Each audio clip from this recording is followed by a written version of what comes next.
So this one's kind of out of the blue.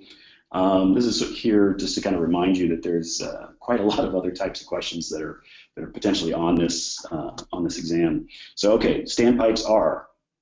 How about that? What a weird question. And not only is it a weird question, but it's also the most annoying question type in my mind. The V.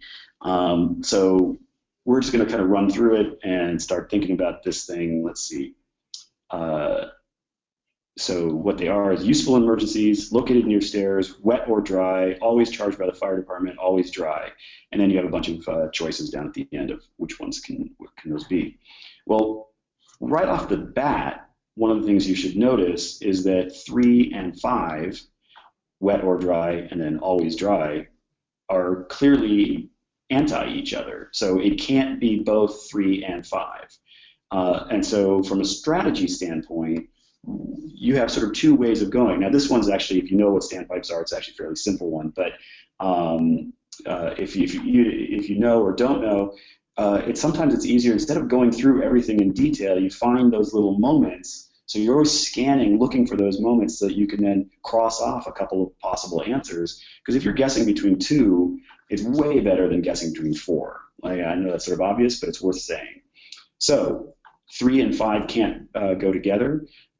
So we look at B. Well, B can't possibly be the answer. So B is out.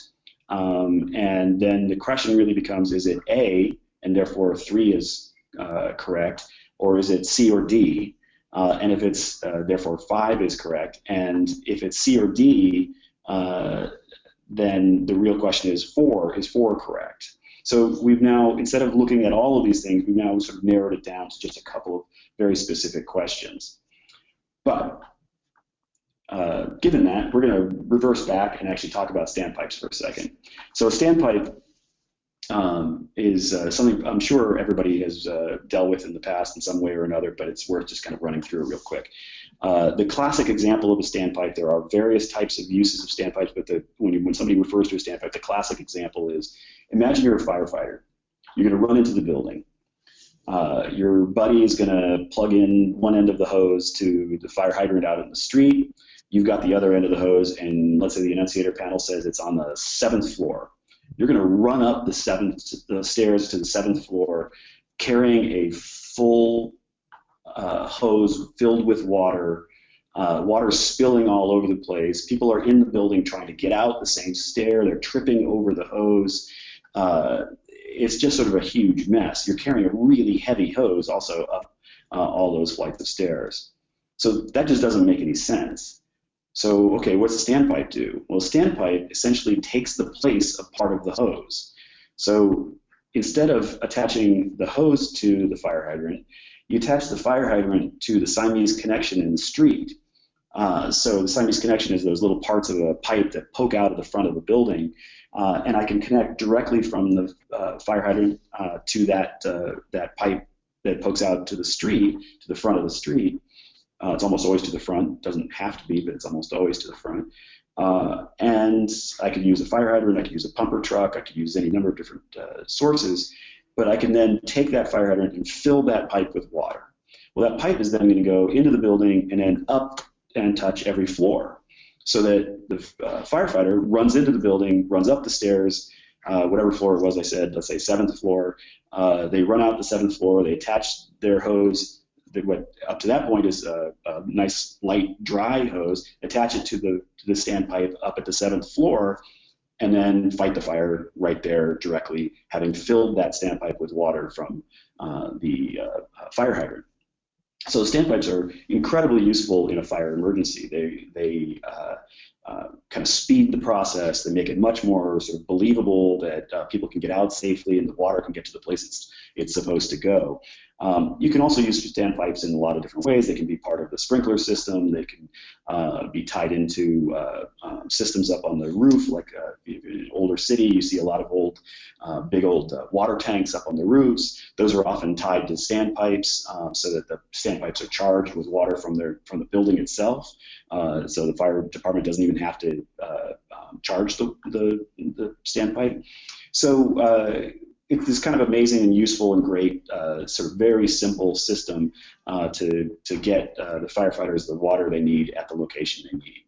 So, okay, let's run through with the possible answers. So, useful in emergencies, absolutely, useful in emergencies. Located near the stairs, that sounds very odd. And it doesn't necessarily have to be, but in fact it is almost always, 99.99% of the time, is going to be located near the stairs. And why is that? Because if you're the firefighter coming out of the stairwell on the 7th floor ready to fight that fire, you don't want to spend 20 minutes searching for where the standpipe is. It wants to be either right there in the stair or right there as you come out of that stair. So it's going to be very, very close there. The other reason it's probably right near the stair is because the stair goes all the way from the top to the bottom. And so it's not like you're putting a pipe through the middle of a building that you then have to figure out how to move around if the tenants change or anything like that. So it's almost always directly located right there near the stairs. Wet or dry, absolutely, it can be wet or dry. They can be charged, filled with water. Like I said, an older one might have a connection to a water tank on their roof, but often they're dry. So wet or dry is absolutely true. 4, always charged by the fire department? No, I just said you can have it be from a water tank, or it could be from any number of other sources. Is it usually by the fire department? Yes, it is usually. So here's one of those tricky words, the word always. Whenever you see always or never or absolute or must, always be careful of those terms. Definitely take a sort of a second look at those things, because there are probably examples, even if they're relatively limited, where that's not the case. And then always dry, we just said on 3 that yes, it can be either charged with water or it can be empty and then it then gets filled with water. So the correct answer here is A. Because that's going to be the one that is not going to do the 2 always ones at the end. It's just going to focus on the 3 that we feel really comfortable with. Awesome. So Megan, Matt, Robert, Charles, and Vanessa got it right. Excellent job. Clean sweep. Okay. All right. Let's go to number 4, standpipes. So standpipes are going to be A. They're going to be emergency use, located near the stairs, and they're going to be wet or dry. Thank you, Mike, and thanks to all of you who've tuned in. And if you'd like to attend our next a.r.e. live broadcast, visit blackspectacles.com/podcast to register. You'll have a chance to ask questions and share your answers with Mike for live feedback during the broadcast, just like today. And to learn more about our AIA a.r.e. prep curriculum, go to blackspectacles.com. We'll include a link in the show notes.